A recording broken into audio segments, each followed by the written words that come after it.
Welcome to the MuseCast, where we squeeze every last drop of inspiration out of Sunday's sermon. And we're back. We're back. Well, we're back from last week. It's not like we've been hanging out here since then. At least I haven't. I think you're not either, Dave. Well, you're back. Welcome. Sitting here waiting for Shawna. I couldn't put it past you. Yep, just wait. Is Shawna going to be here today? Is today the day? I worked with this guy. I got to tell you, I worked with this guy. One of the most unique, coolest patients I've ever worked with. I just loved this guy, but he was low functioning. He had some type of disorder, but he was like 6'6" and like 300 pounds, just this big guy, you know? Wow. And he just like, he stepped in and you're like, oh my goodness, this guy's big, you know? But he had this 11-year-old's voice in that big body, just so unique. And he would say things and he'd be like, are you having a nice day? And then I'd say, yes, I am having a nice day. And then he'd say, are you glad that I'm here? And I'd say, I am glad that you're here. And then, can I get you something to drink? And then I'd say, no, that's all right. I'm good. And then he'd say, oh, okay. Am I welcome? You know, like instead of me saying you're welcome, he'd say, am I welcome? Yeah. And just the coolest guy. That's the type of thing that he would do is he would wait for you to, like, is Dan coming today? Is Dan coming today? And like, I would only work, once a week there, and he would wait every day. And just the coolest guy. Love that guy. What a sweetheart. Yeah. I love that story, Dan. That is so sweet. Well, something kind of cool occurred for you this last week. I'm going to see if you can guess what I'm thinking. A really cool thing occurred in your world last week. There was a video about it. Oh, well, yeah. I have a new a new collection of poetry. So yeah, this is my for people to see. Yeah. Okay, so this is my third collection. It's called Tender Lines of Code. And it just came out last week. It's available on Amazon. And so I try to write a poem per day. And sometimes I fail at that, but I try. And most of them are pretty dumb. But, out of about 350, I was able to pull about 80 that were pretty good. So, I'm very excited about that. Thank you for asking about that. Yeah, that's exciting. So, I just thought people should know. Yeah, here, let me read. I'm going to read one. Oh, yes. Perfect. Yes. Story time. Okay, so I love it. So this is a short one, and the title comes at the end of the poem. All right? So the poem comes first, then the title. All right, so here it is. Their little hearts sparkle and buzz. They flock to me with their emptiness, with their sadness, with their sins. They touch my cheek. They hold my hand. They whisper in my ear. They caress my neck. They worship me. I am their Jesus. Then they partake in my flesh. They fill up their cups with my blood. Mosquitoes. Yep.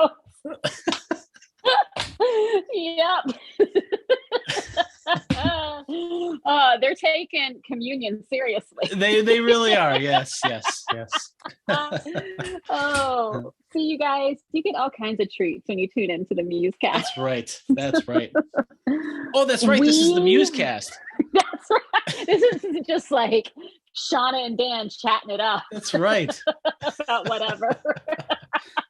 We have a job. That's right. Oh, shoot. It's fine. Honestly, this is who we are. So this is how it goes. Gregory, I so appreciate that man. Yep. And his delivery of the sermon, Character is Destiny. And my kids were, because, we've talked about how we have discussions afterwards about like what stood out to them. And they were like, I will never forget that sermon. It is impossible to forget. But the cool thing is they were saying how not just what Greg did physically, but the points that he was making. It left an imprint on their mind. So they will always remember the point of his sermon because of all that he showed us of his abilities on the stage. So Character is Destiny was the title of his sermon. And Dan, are you going to do any yoga while you give us the sermon? That's funny. No, I will not be doing any yoga. But it was certainly tempting to do yoga after that. I mean, he did a good sales pitch for the value of those types of kinetic exercises and things like that. I've always been a Pilates fan personally, but it's been a long time since I've done it, and it kind of made me think, boy, I should be doing that some more. But you got to love this time of year too, where you can go outside and you can exercise again. And absolutely, so glorious. I was out there this morning, just walking through my neighborhood, loving it. And this is your first summer in your new neighborhood, isn't it? Yeah, it is. And is it good walkable? Is it good walkability? Yeah, it's great walkability. Really great walkability. So I'm enjoying it. Really that's good. Well, so Greg, we're kind of in this section. We're going to be here for a little while, but it's about judging others, and it's Matthew 7. It's the first few verses of Matthew 7. And it says, "Do not judge, or you too will be judged. For in the same way that you judge others, you will be judged. And with the same measure you use, it will be used against you. Why do you look at the speck of sawdust in someone else's eye and pay no attention to the plank in your own eye?" And then he goes on and talks a little bit more about that. But right now we're just hovering on these first couple verses. And Greg started off this sermon, Character is Destiny, by looking at how character is developed. And he quotes one of my favorite kind of ideas from Heraclitus, and which says this idea that, like, the way that Greg has summed it up is beautiful. It says that we start off by making choices, and then eventually those choices make us. And Heraclitus has that unpacked a little bit more, where he talks about how choice leads to habit, which leads to character, and then that character then kind of shapes our choices. And you sort of get stronger and firmer into whatever you're making choices toward, and so it becomes kind of reinforcing. And then he takes this total sidetrack, Greg does, and starts talking about yoga, and he starts showing us all these yoga poses, which was pretty impressive, really. And he was planking, he was doing something on the sawhorse, and I think he did like a triple Yutz back axle flip or something like that. I don't remember, but it was impressive. It was super impressive. Yeah, and I gotta say, wasn't it fun to see Greg walking around again? Yes. Yeah. Yes. To see him so walking nice. around, to see him like feeling good in his body. Dan, I was sitting on the side when he came over and did like where he like hung onto the railings and flipped up his legs. Yeah. And my son and I were just like, oh my God. Yeah. I mean, that's impressive. I'm telling you, if you're thinking about coming to Woodland Hills, maybe not sit in the front row anymore, because you could get a shoe flying through the air, or who knows, You just never know. You never know. Flipping off the stage and land right on you. Right. But it was great. But all of that he used to sort of as an analogy for our spiritual walk, which is that, we become something through like daily kind of what we do moment by moment by moment. And yoga is a really great analogy of that, because you do these exercises, and over the course of a long period of time, they have these exponential sorts of effects. And so it was a really great application of that. And he talked about like how all of these like little decisions that we make to not judge, to love, and so forth, it has a similar accumulative effect. And it's work, and it's sacrifice, and we have to fight against our natural inclination to judge and to not love and to be self-centered instead of other oriented. But he makes the argument that the Apostle Paul makes, which is that look at how we train and we toil and we subject ourselves to suffering so that we can compete in sports. And And those are just here today and gone tomorrow. How much more important is it to devote ourselves to becoming more and more Christ-like in how we love one another and so forth? And then he just kind of said that, look, what Jesus is calling us to and what the Apostle Paul is calling us to is what we were made for.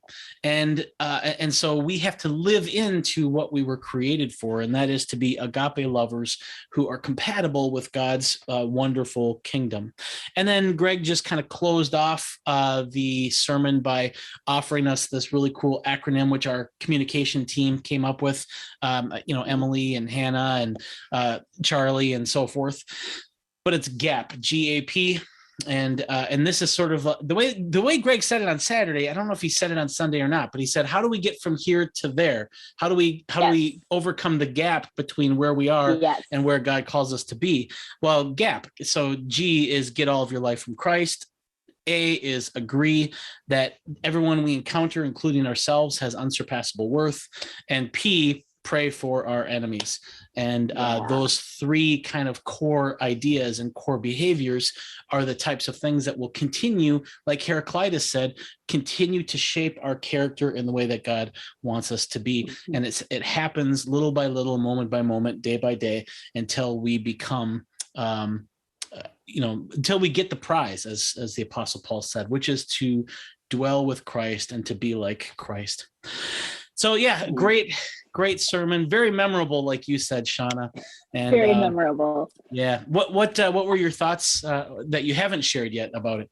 Yeah, very memorable. I do wonder, Dan, and maybe you can answer this, like, why isn't the name Heraclitus more popular? Like, I don't see that in baby books. I don't encounter pets with that name. Yeah. It's a great name. Oh my goodness, that is a great name for a pet too. I would love. Great name, right? Yeah. Heraclitus, totally. Come here. Yeah, you could, especially if it's a dog, you could call it Harry-clitus. Yes, so that's like, right? yeah. Perfect. Yeah. Perfect. Brilliant. Anyway, okay. So it's interesting because sometimes the simplest things are like big return, right? Like, oh, of course. But yeah, like the way he set up the acronym GAP, it was like, because there is a gap between how we were created to be, but because we are living in a fallen world, we're not there, and we have to learn and discipline ourselves to get there. There is a gap. So how do we cross that gap, or how do we close the gap? By those 3 steps. So I thought that was simple yet brilliant, and again, very memorable.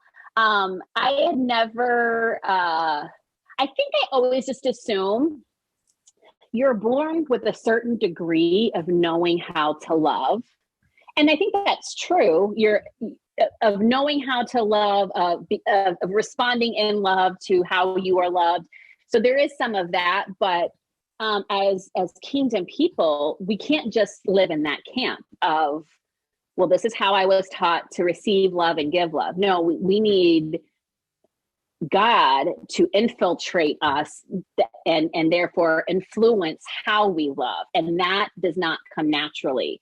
You could be the most loving, kind, amazing person, but you still need to grow in agape love for others, because it is self-sacrificial, and that doesn't always come supernaturally. I think we have this inherent thing to protect ourselves and to look out for ourselves. So to willingly sacrifice ourselves in daily moments is something that takes work. So that's something that I've been thinking a lot about. Judgment comes very easy. Yeah, isn't that funny? Funny. That's I easy. don't have to work on. That's so right. Much. Yeah. I really need to be eating more. I really need to be eating more peanut M&Ms in my diet. I think, you don't have to work on that. That's judgment. Easy. Judgment is the peanut M&Ms of our spiritual walk. It just comes so easy for us. It seems so harmless, but it accumulates, and it's just not good. You just swallow them like, no problem whatsoever. So I know that, and even you and I were talking about, like, man, we've kind of been hovering here. And so what more can we say? Well, what more can be said is that this is something that we have to continually be mindful of and work toward. because it is not natural. And that became very evident to me yesterday afternoon, Dan Kent, when I was thinking through GAP. Oh. And I was thinking through that praying for enemies part. And I was like, okay, Lord, who are the enemies that you want me to be praying for? And there were some people, some figures that came to mind. And I was like, all right, I will. Okay, fine. Yeah. But then I entered and some of you will understand what I'm saying when I say this, I entered the school carpool lane. And then a whole new crop of people came to mind that I need to be praying for. Because whole bucket, it is madness. It is insanity. It is like fight for your life. It is the Hunger Games in a school carpool lane. Oh no. And I have to work on not getting frustrated and calling people not so nice things. So every day we have these opportunities to grow and to close that gap. Yeah, I think that's a good point. And it's funny, like we haven't even really gotten to judgment yet on this series. We've sort of been talking around it, and I don't even know if we're going to actually get to it this weekend either. But maybe the next week after that we will. But because there's just, the thing is that there are so many things. There's so many reasons why we judge, and if we don't address those reasons, it's going to be a lot harder to overcome our temptation to judge. And so I really, it's one of the things I appreciate about this church and about Greg's work is they've always looked for what's the thing beneath the thing. And it's something that Oshita, that's the way that Oshita said it, like, I think 4 or 5 weeks ago when she was preaching, what's the thing below the thing? And we've always done that. We've always kind of looked for the thing below the thing. And with judgment, there's a lot of things below the thing. And so, and a lot of it is like, there's good reasons, even though it's a wrong behavior, there's good reasons why we do those wrong behaviors, and we have to address all of those things. And it's complex, and being in God's kingdom, it's advanced citizenship, and it takes work, it takes time, it takes personal reflection, personal knowledge, and it takes commitment, and it takes prayer, but it's worth it. It's worth it. And amen. Yeah, I think I have just one question that we could bat around for a little bit today. And if it's a shorter MuseCast, that's okay. We've had longer ones too, but I've been thinking about growing in love for others. And for so many people, that's a challenge because they haven't been loved well themselves. We are in a world full of brokenness. And most times that brokenness is directed at other humans. And so for those who maybe haven't been loved well, I can see where there would be this almost sense of doom. But that's the beauty of God's love, right? The first G in GAP is to get all of your worth and identity from Christ and allow him to fully love you perfectly. So Dan, can you speak to that? The relationship between getting our worth from Christ, feeling the unconditional love that he has for us, and how that can shape us to love others, regardless of our experience with human relationships and love. Yeah. Well, I don't know exactly how to speak to all of those issues, because it's a really good issue that you bring up. People who have been hurt by those who supposedly love them, or people who have not even been loved, people who have been neglected, who grew up in a context of neglect or abandonment or something like that. It takes a tremendous amount of insight and wisdom to recognize that how I am treated and what happened to me does not reflect reality or the intention of the world. It's just, there's a wide variety of experiences on any given issue. And some people are going to have good experiences. Some people are going to have bad experiences, but the people who have good experiences, and we see this, they assume that this is what life is like for everybody. And everybody should be successful like I am, not aware that all of the obstacles and challenges that other people face because they didn't have to face those.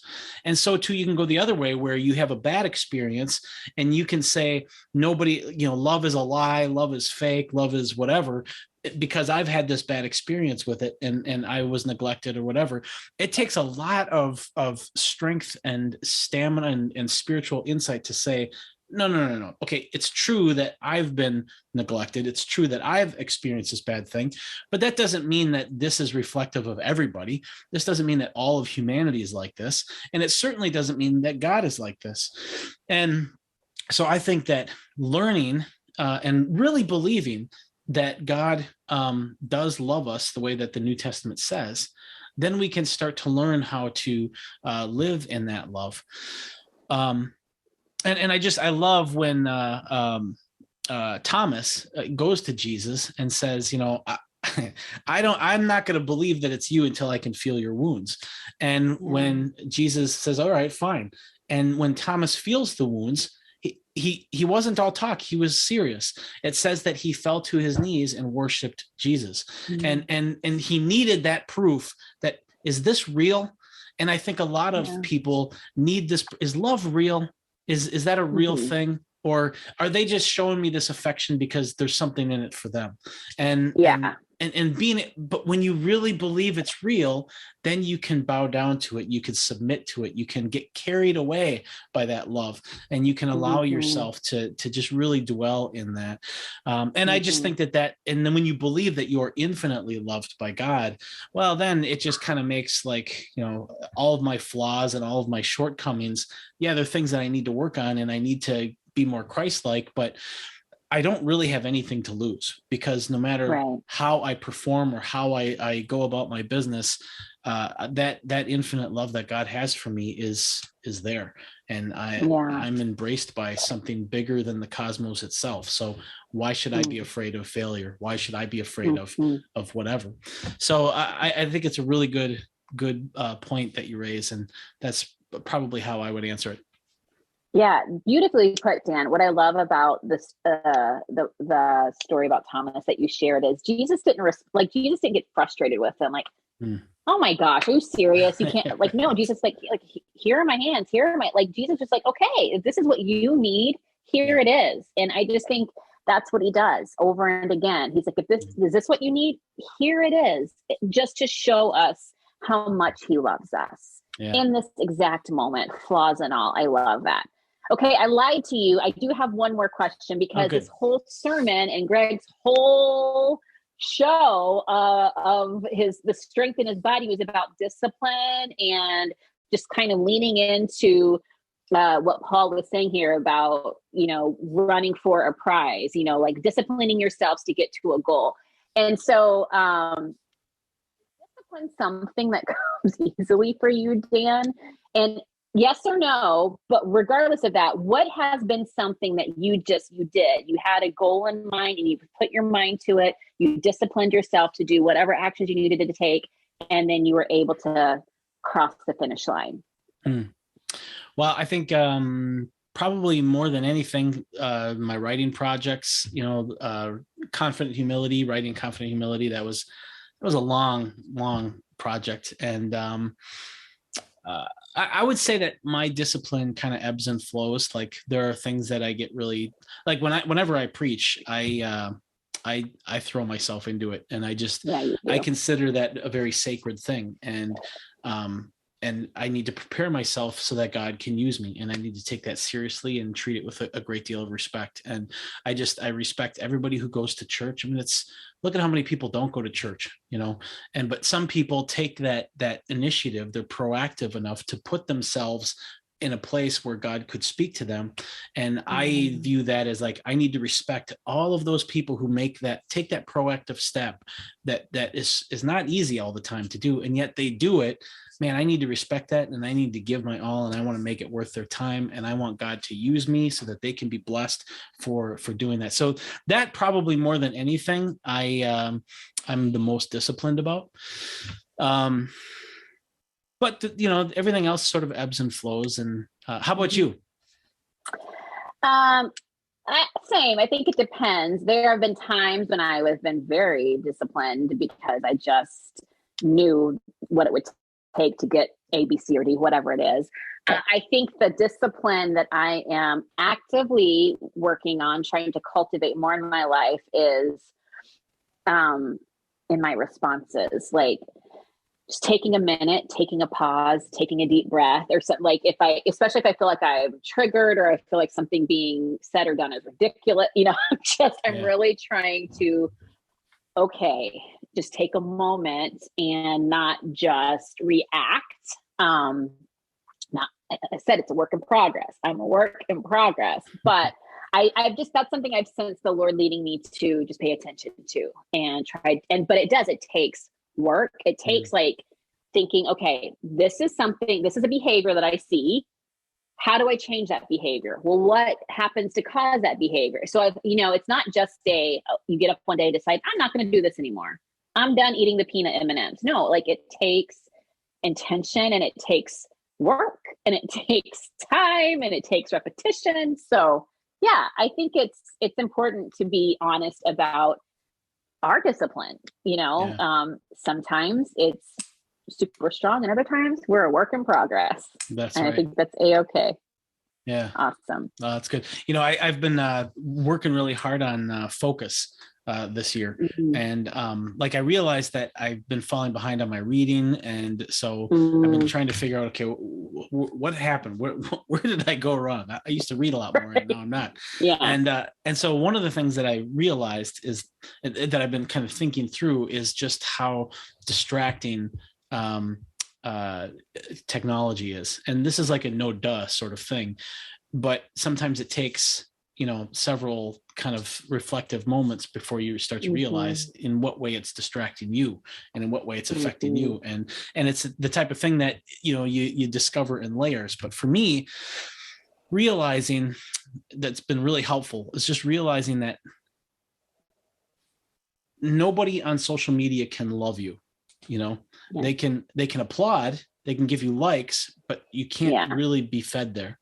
And, realizing that if they applaud, it's only because you're doing something that they agree with. It's only reinforcing, it's a reinforcement of them. It's not anything about you. And if you were to say something or do something that they disagreed with, their support would be gone.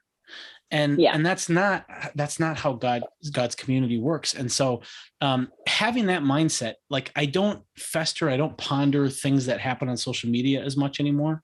And it's been so liberating where I can just I'm just going to read. And I don't have to think about I don't care what people say on social media anymore. I care about what people at Woodland Hills say. I care about people who I have relationships with. I care about what they say. Yeah. And I want to know what's going on with them and what they're thinking. I don't care. I don't care if they have 50,000 followers on Instagram. I just don't care what they say anymore because they're not in my community. And and that's been really, really, it surprised me how much of my mental space that's freed up. And I am, for the first time ever, 6 books ahead on my reading goals for the year. I've never been that far ahead. Isn't that wild? Okay, Dan, that's amazing. It's pretty cool. And these, hold on, let me show you this. Hold on.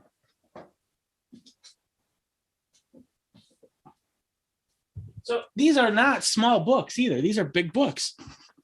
Holy fucking. In 2020, I read 55 books, but 20 of those were 50-page poetry books, but these are big, look at those. So I'm very happy about boys. Yeah. And so what? That deserves, before you finish, Dan, that deserves a MuseCast high five. All right, hold on. High five, Cam. The high five, Cam. It's on. Ready? We're good. Okay. Yep. All right. Okay. Yeah. Now you can finish. I think what it just shows, for me at least, is discipline and focus. A lot of times, and Greg has said this before too, it's not about trying harder at the discipline and the focus. Sometimes it's about discovering the things that are keeping you from discipline and focus. And that's been a big aha for me. So good.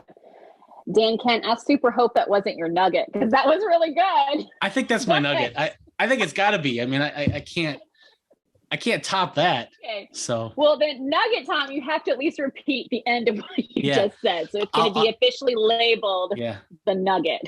That's right. If I were to do anything else, after that, it would be like going from a peanut M&M to a regular M&M. It's just, you can't end like that. Not as so good. That's what I would say is when it comes to discipline or focus or things like that, a lot of times discipline and focus is not the problem. It's other things that are keeping you from discipline and focus. And so, and I think as we look at judgment, stopping judging, that's a good goal. But a lot of times you have to look at the reasons why you're so compelled to judge to begin with, in order for us to really dismantle that in our spirits. Good stuff. Thank you, Dan. My nugget would be, let's go with the love part. Like, for people to truly create space in their lives. So that means getting rid of some of those distractions and things that Dan was just talking about. Create space in your life where you could just sit with the Lord and allow him just to speak over you how much he loves you and your unsurpassable worth. Because when you are filled with that, then it does help to conquer the other things that we come up against, accepting others and their unsurpassable worth and praying for our enemies. So that is my nugget. One other thing is, go ahead, Dan. I have a question for you. So when do you do that? When do you have that time? Yeah. So typically it has been like, I will drop off my kids at school, the two that don't drive. And then I will like just kind of go for a nice drive, especially like when it's spring and, things are blooming. I just like that, and I just kind of spend that time. That's just always been something I do. It's like, it's just me in my car and I just feel like I can just connect in that way. But now, so I did that this morning and then I went on a walk because I just wanted to be out, because when I'm in, like many people, I feel like nature really does help me to be aware of his presence. So sometimes it's been in the evenings, but usually it's in the morning because it's like, that's what kind of fits in with, my duties. So that's good. Yeah. That's great. So last week in the chat during the MuseCast, someone asked the question, I think, about the book that I read from, my nugget, and it's called, can you see that? It's called Centering Prayers, and it is by Peter Trabenhaus. So Centering Prayers, and it's kind of like there's one a day, and they're pretty short, and it's just been a really cool way to kind of just in the morning, usually for me, or before you go to bed, just to kind of have a moment of focus and centering your spirit before the Lord. So I've really enjoyed that. Hope it's helpful. All right, guys, that's it for us today. Check us out next week because we're going to continue the conversation from Sunday's sermon. You're going to want to check that out, I promise. Also, remember, we are on podcast now. And if you ever have questions, we love engaging with you guys. So musecast@whchurch.org. We're going to work on trying to get that up on our screen for you guys. Right. So anyway, there's that. Have a great week, you guys. Get outside, get in nature, enjoy God's love for you and his love for creation. It's wonderful. Amen. Eat some peanut M&Ms. Yeah.